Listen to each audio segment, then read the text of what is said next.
The Event Management System, referred to as EMS, is a campus-wide system for reserving event and class space here at Valparaiso University. It is a collaborative system that involves many different offices across campus. The system will ease the process of space reservations, approvals, and, if necessary, billing. The system intakes space requests, allows users to search for spaces to fit their needs, attaches additional services such as dining facilities and others, and manages the spaces for approvals on a building level and/or widespread campus level. This digitizes the work of the registrar's office, the union, and many others, and places it all in a central location, thus simplifying the process of handling these requests through the proper channels, avoiding confusion, double booking, and the passing of the client from office to office.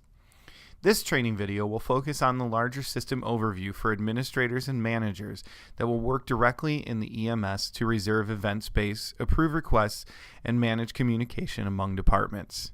To clarify, when we refer to an event, we are talking about any gathering requiring reserved room space. This could be a class, meeting, or even large gatherings in our union spaces. To get started, we will begin with the book. The book is the most essential aspect of the system. This is where you will be able to view events, event details, and schedule reservations. You will find the icon for the book in the top menu ribbon. Click the icon to begin. Here you will find a drop-down box directly under the icon for the book. When you drop down the box, it will display a list of the buildings on campus. Only the buildings and spaces you have permission to manage will be visible.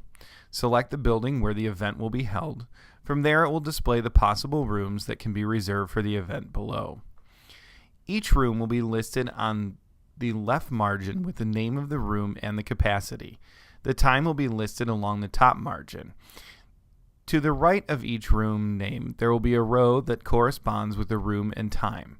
To book an event, click and drag the cursor from the start time until the end time in the row of the building you desire.